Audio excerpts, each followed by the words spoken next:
जमाना रूठ जाता है। मोहब्बत पढ़ने लिखने में बहुत आसान है, लेकिन मोहब्बत को निभाने में पसीना छूट जाता है। आप अमित भाई की मोहब्बत में यहां पिछले कई घंटे से मौजूद हैं, मैं आपकी मोहब्बत को समझ सकता हूं। बस 5 मिनट आपसे गुफ्तगू करूंगा। यहां पर मौजूद दिलीप राव देशमुख साहब, श्रीमती वैशाली ताई विलासराव देशमुख जी, खासदार शिवाजी कालगे साहब, उल्लास दादा पवार साहब, कुणाल चौधरी जी, और अभी अभी भारतीय जनता पार्टी छोड़ करके कांग्रेस पार्टी में शामिल हुए सुधाकर श्रृंगारे जी, मैं चाहता हूं एक बार जोरदार ताली उनके लिए बजाएं। वो भाषण दे रहे थे, मराठी में बोल रहे थे, मुझे समझ कम आ रहा था, लेकिन वो जो खुलासा कर रहे थे उससे मुझे यह समझ आया कि अमित देशमुख साहब ने जो नीति राजनीति चली उसने भाजपा को चारों खाने चित कर दिया। और लातूर में खड़ा होकर के एक बहुत बड़ी बात कहता हूं लातूर वालों, अगर भाजपा को यह अहंकार है कि उसके पास अमित शाह हैं, तो कांग्रेस को यह अहंकार है कि उसके पास अमित देशमुख हैं। 2 अमित हैं, एक अमित शाह है, लेकिन हमारे पास जो चाणक्य है, उस चाणक्य की राजनीति ने, उस चाणक्य की कूटनीति ने लोकसभा चुनाव में पूरे मराठवाड़ा में जो परिणाम दिया है, उसके लिए मैं पूरे कांग्रेस पार्टी की तरफ से अमित देशमुख साहब को और धीरज देशमुख साहब को बधाई देता हूं, उनका धन्यवाद अदा करता हूं। लातूर वालों, पहली बार आपसे किसी राजनीतिक मंच पे बातचीत करने के लिए खड़ा हूं, लेकिन उससे पहले मैं देशमुख परिवार का शुक्रिया अदा करना चाहता हूं। मैं राज्यसभा में महाराष्ट्र का प्रतिनिधित्व करता हूं। यह मेरा सौभाग्य है कि कांग्रेस पार्टी ने मुझे पार्लियामेंट में उच्च सदन में भेजने का निर्णय लिया, तो मुझे महाराष्ट्र का प्रतिनिधित्व करने का सौभाग्य प्राप्त हुआ।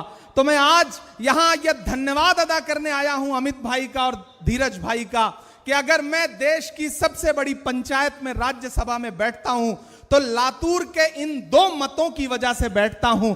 आपने मुझे चुन करके देश की पार्लियामेंट में पहुंचाया और वहां पर मैं आपकी आवाज बन के बोलने की कोशिश करता हूं। लातूर वालों, मैं तुम्हें अपने उसूलों की कसम देता हूं, मैं तुम्हें अपने उसूलों की कसम देता हूं। मुझको मजहब के तराजू में न तौला जाए, मैंने इंसान ही रहने की कसम खाई है। मुझको हिंदू या मुसलमान न समझा जाए। यह धरती विलासराव देशमुख साहब की धरती है। स्वर्गीय विलासराव देशमुख साहब, चांद तारे बुझ गए, सूरज सवाली हो गया, एक तेरे जाने से सारा शहर खाली हो गया। राजनीति के तमाम जो उच्चतम मानदंड हो सकते हैं, राजनीति में रह के किस तरह जनता की सेवा की जा सकती है और राजनीति में रह करके किस तरह ताकत के साथ सम्मान कमाया जा सकता है, अगर इस देश में किसी एक नेता के हिस्से में इतने सारे अवार्ड और इतने सारे सम्मान आते हैं, तो उस नेता का नाम स्वर्गीय विलासराव देशमुख है। हम यहां लातूर में खड़े होकर के उन्हें श्रद्धांजलि अर्पित करते हैं, उन्हें खिराज अकीदत पेश करते हैं। हम आपके तीसरे जो प्रत्याशी हैं, उनका भाषण सुन रहा था मैं। आपके अभय सांखुले साहब, मराठी भाषा में इतना शानदार उद्बोधन, शानदार वक्तव्य बहुत कम सुनने को मिलता है। एक बार जोरदार ताली आप उनके लिए भी बजाएं। मेरे भाई, आज से चुनावी सभा का शुभारंभ हो रहा है, प्रचार का शुभारंभ हो रहा है। आपके 3 प्रत्याशी इस मंच पर बैठे हुए हैं। हमारी आंखों के सामने बुजुर्ग हैं, किसान हैं, नौजवान हैं, माएं बहनें हैं, और पिछले कई घंटे से आप बैठे हैं। मैं सबसे पहले तो आपकी इस बात की प्रशंसा करता हूं कि आप 5 फीट नीचे कुर्सियों पर बैठे हैं और हम मंच पर बैठे हुए लोग 5 फीट ऊपर बैठे हैं। लेकिन 5 फीट ऊपर बैठने से हम ज्यादा महत्वपूर्ण नहीं हो जाते, आप ज्यादा महत्वपूर्ण हैं। आप हैं तो हम हैं, आप हैं तो हमारा वजूद है। जिस तरह तराजू में 2 पलड़े होते हैं, उसी तरह से इस कार्यक्रम में भी तराजू के 2 पलड़े हैं। एक ये है जो 5 फीट ऊपर है, और दूसरा यह है जो 5 फीट नीचे है। लेकिन जो 5 फीट नीचे है वो ज्यादा महत्वपूर्ण है, क्योंकि तराजू का वही पल्ला झुका होता है जिसमें वजन ज्यादा होता है। आप ज्यादा वजनदार लोग हैं, आपकी वजह से हमारा वजूद है, हम सारे लोगों का वजूद है। मैं राहुल गांधी जी का सिपाही हूं और यहां आपके सामने आकर के अमित भाई और धीरज भाई को, अभय जी को उनके नामांकन के लिए सबसे पहले तो बधाई देता हूं और जीत की शुभकामनाएं देता हूं। यह चुनाव बहुत महत्वपूर्ण चुनाव है। एक तरफ वो ताकतें खड़ी हैं, मैं दिल्ली से आया हूं, मेरी आंखों में 700 किसानों की शहादत है। दिल्ली के बॉर्डर पर बैठे हुए 700 किसान अपना अधिकार मांगते हुए शहीद हो गए, लेकिन दिल्ली में बैठे हुए हाकिम के कान पर जूं नहीं रेंगी। कीमत तो बहुत बढ़ गई शहरों में धान की, लेकिन विदा न हो सकी बेटी किसान की। मौका मिला तो लोगों ने कुर्सी के वास्ते तस्वीर ही बिगाड़ दी हिंदुस्तान की। यह लातूर है, यहां सोयाबीन के किसान बैठे हुए हैं, वो अपना अधिकार मांग रहे हैं। सोयाबीन का दाम एमएसपी के भी नीचे चला गया है और ये किसान कहते हैं कि हमें हमारा अधिकार दीजिए। जब यहां मौजूद सरकार से आप अपना अधिकार मांगते हैं तो कहते हैं कि दिल्ली से मांगिए, दिल्ली वालों के सामने मांगिए तो वो टालमटोल करते हैं। यह सरकार न किसानों की है, न नौजवानों की है, न महिलाओं की है, न बुजुर्गों की है। इस सरकार में जो भ्रष्टाचार महाराष्ट्र ने देखा है, शायद अतीत में महाराष्ट्र ने कभी इतना भ्रष्टाचार नहीं देखा होगा। याद करिए वो दिन कि जब कोरोना के दौरान एक चलती हुई सरकार को किस तरह से लूट करके, तोड़ करके एक नई सरकार गठित की गई। यहां कैसे कैसे नारे उछाले गए, 50 खोखे, पता नहीं क्या क्या, मैं उसका जिक्र नहीं करूंगा, आप सब जानते हैं उसको। सब कुछ किया गया इस महाराष्ट्र में। क्यों? जानते हैं क्यों? क्योंकि दिल्ली में बैठा हुआ राजा यह चाहता है कि महाराष्ट्र उसके रिमोट कंट्रोल से चले, लेकिन वो यह भूल जाता है कि यह महाराष्ट्र है, यह वीर शिवाजी महाराज की धरती है, यह बाबा साहब अंबेडकर की धरती है। इस महाराष्ट्र को महाराष्ट्र के लोग चलाएंगे। दिल्ली में बैठा हुआ कोई हाकिम किसी रिमोट कंट्रोल से नहीं चला सकता है। महाराष्ट्र आंदोलन की भूमि है। महाराष्ट्र न जाने कितनी ऐसी आंधियों को झेल चुका है, बारंबार झेल चुका है। मेरे भाई, मैं आपके सामने ज्यादा समय नहीं लूंगा, अभी कई वक्ताओं को आपको सुनना है। मैं आपसे यह कहने आया हूं कि अमित भाई और धीरज भाई और अभय जी, तीनों को लेकर के कांग्रेस पार्टी ने अपना नुमाइंदा बना करके आपके बीच में भेजा है। और सिर्फ कांग्रेस पार्टी ने नहीं, बल्कि महाविकास आघाड़ी ने अपना नुमाइंदा बना के भेजा है।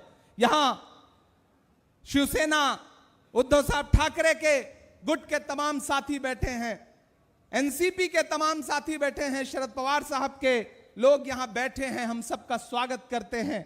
यहां हमारे कॉमरेड बैठे हैं, हम उनका भी स्वागत करते हैं। एक चीज ध्यान में रख लीजिए, यह भाजपा की जो सरकार है, न किसानों की है, न नौजवानों की है। याद करिए इनके जितने नारे, इनका पहला नारा याद करिए, बेटी बचाओ बेटी पढ़ाओ। याद है वो नारा? उस नारे की सच्चाई यह है, मैं दिल्ली में रहता हूं, उसी दिल्ली में जंतर मंतर पर हमारी आंखों ने देखा है कि किस तरह इस देश के लिए ओलंपिक पदक लाने वाली बेटियों को जंतर मंतर पर घसीटा है दिल्ली की पुलिस ने। क्यों? क्योंकि वो अपना अधिकार मांग रही थी। आप कैसे भूल सकते हैं पुणे का वो गैंग रेप? न यहां बेटियां सुरक्षित हैं, न बच्चियां सुरक्षित हैं, न महिलाएं सुरक्षित हैं। ऐसे में इस सरकार को उखाड़ फेंकने का वक्त आ गया है। यह चुनाव इस बात का चुनाव है कि इस महाराष्ट्र की धरती पर एक ऐसी नई सरकार का गठन होगा जो इस राज्य के किसानों के लिए काम करेगी। यहां मेरी आंखों के सामने नई नस्लें खड़ी हैं। याद करिए प्रधानमंत्री जी का वादा, 2 करोड़ नौकरियां देने का वादा। याद है वो नौकरियां देने का वादा? क्या हुआ? आज तक किसी भी जनसभा में जाओ, कोई भी एक नौजवान उठ के खड़ा नहीं हो सकता जो ये कहता हो कि हमें इस सरकार ने नौकरी दिया है। लेकिन आप जब इनके वादे याद दिलाओ तो कहते हैं कि बताओ कांग्रेस वालों, तुमने 70 साल में किया क्या है, बनाया क्या है। एक दिन प्रधानमंत्री जी पार्लियामेंट में खड़े होकर के भाषण दे रहे थे, बताओ कांग्रेस वालों 70 साल में क्या बनाया है। मुझे लगा कि मैं खड़ा होकर के जवाब देना शुरू करूं। जैसे ही मैं खड़ा हुआ, सामने खरगे साहब बैठे थे। खरगे साहब ने कहा, इमरान मत बताओ, जो बताओगे ये उसको भी बेच देंगे, इनका काम सिर्फ बेचने का है, मत बताओ। ये भाजपा के लोग कहते हैं कांग्रेस वालों 70 साल में क्या किया है, 70 साल का हिसाब दो। मैं लातूर में खड़ा होकर कह रहा हूं, अरे भाजपा के लोगों, जो सरकार अपना चलाया हुआ 2000 का नोट 7 साल नहीं चला सकी, वो हमसे 70 साल का हिसाब मांगती है। ये झूठे लोग हैं, इनके झांसे में मत आइएगा। इन्हें सिर्फ नफरत आती है, इन्हें सिर्फ भ्रष्टाचार आता है, इन्हें सिर्फ धोखा देना आता है, इन्हें सिर्फ बांटना आता है, इन्हें सिर्फ लड़ाना आता है। लेकिन आपको यह मान के चलना है कि चिरागों के सफर में दबदबा हो आंधियों का, तो फिर अंजाम जुल्मत के सिवा कुछ भी नहीं होगा। यह दुनिया नफरतों के आखिरी स्टेज पर है, इलाज इसका मोहब्बत के सिवा कुछ भी नहीं होगा। वो मोहब्बत जिसका पैगाम लेकर के राहुल गांधी कन्याकुमारी से कश्मीर तक 4000 किलोमीटर पैदल चले।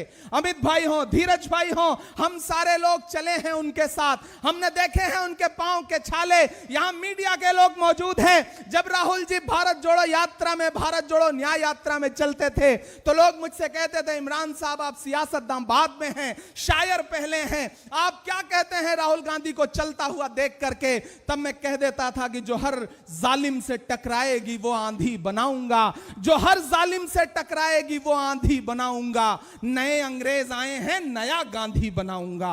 वो नया गांधी जो लगातार इस देश में प्यार की, मोहब्बत की, प्रेम की, अपनेपन की बात करता है, जो विजन की बात करता है, जो मुद्दों की बात करता है, हम उसके लिए आपके सामने आए हैं।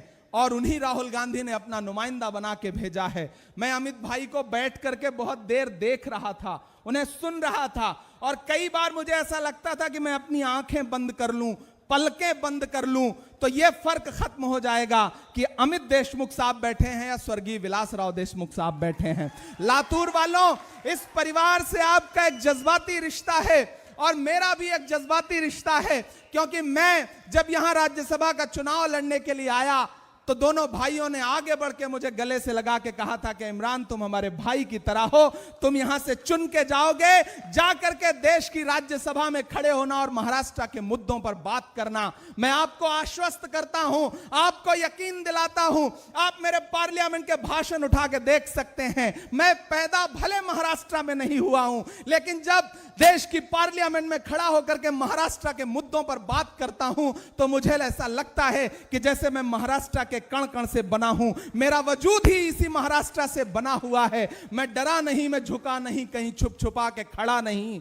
जो डटे हुए हैं महाज पर, मुझे उन सफों में तलाश कर। जाते जाते आपसे बस इतना कहूंगा, आपने बहुत भाषण सुना है, मेरी एक बात ध्यान में रखना।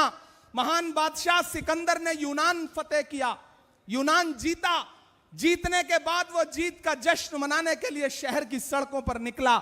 जब शहर की सड़कों पर निकला तो उसने देखा कि पूरा शहर जश्न मना रहा है, लेकिन एक संत फकीर सड़क के किनारे सो रहा है, अलमस्त होकर के, बेखबर होकर के।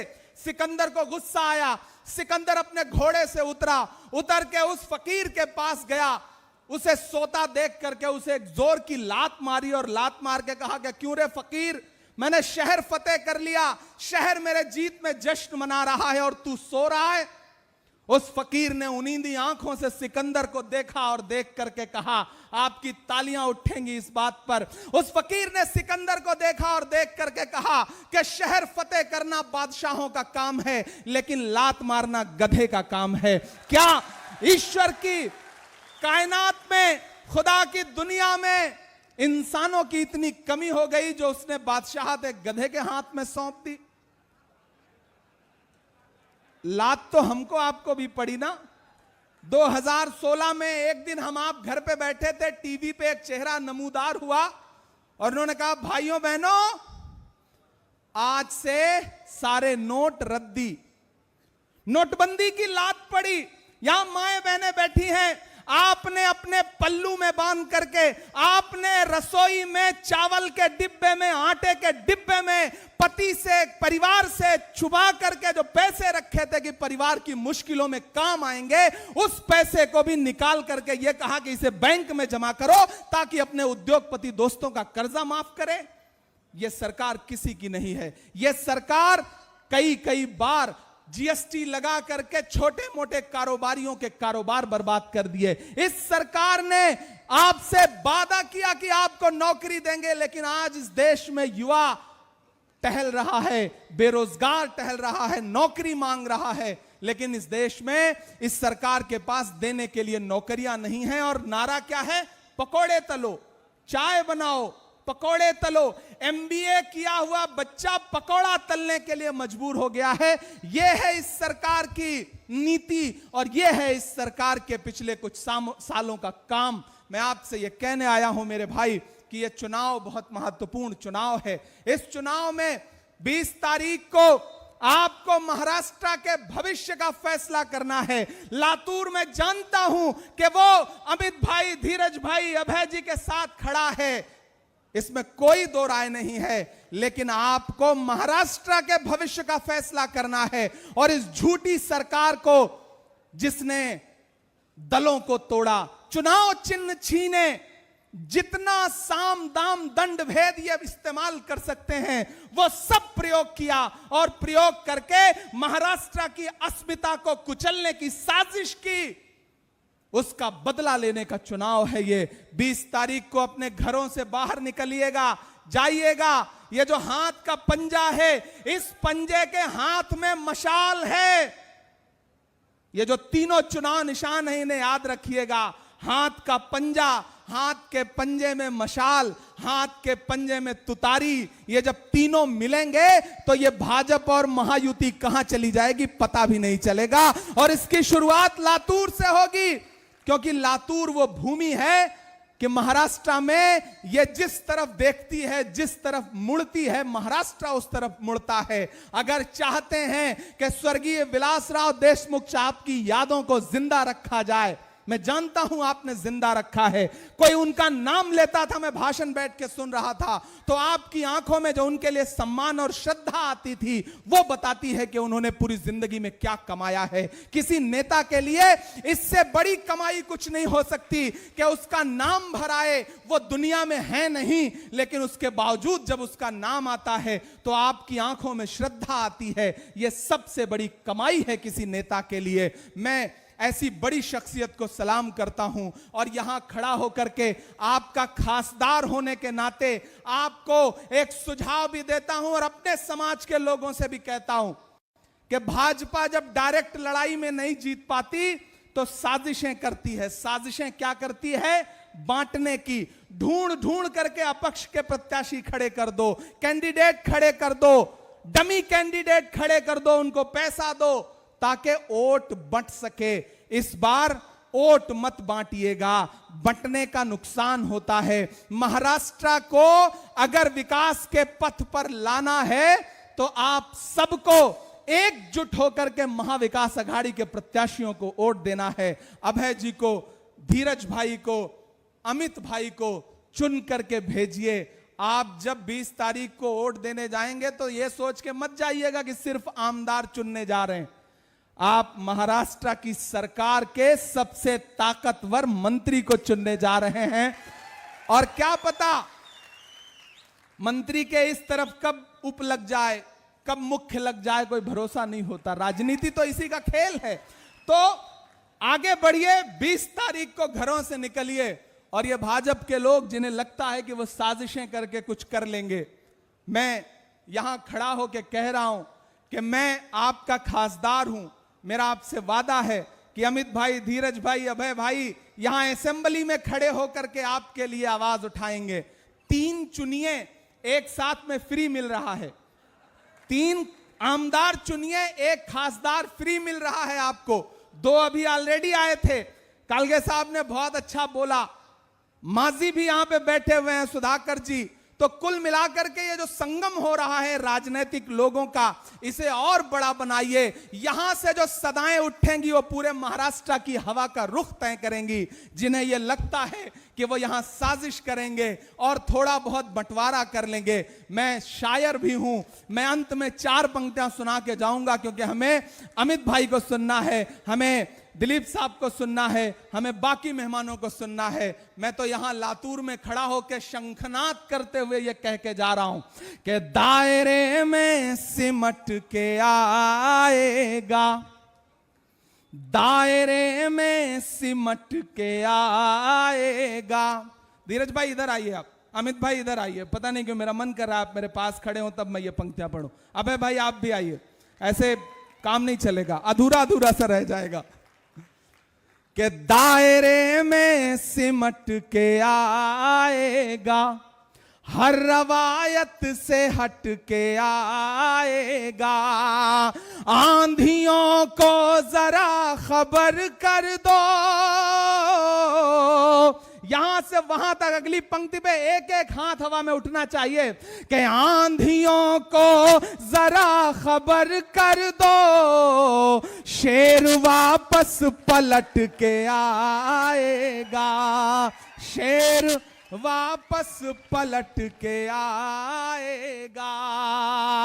हमारे इन तीनों भाइयों को जिताइए। मैं इन तीनों से उम्र में छोटा हूं, एकदम छोटे भाई की तरह आपके लिए जब चाहेंगे जैसे चाहेंगे हाजिर रहूंगा, यह मेरा आपसे वादा है। बहुत बहुत धन्यवाद आप सारे लोगों का। पुनः आपसे मिलने के लिए आऊंगा। बहुत शुक्रिया। धन्यवाद साहब।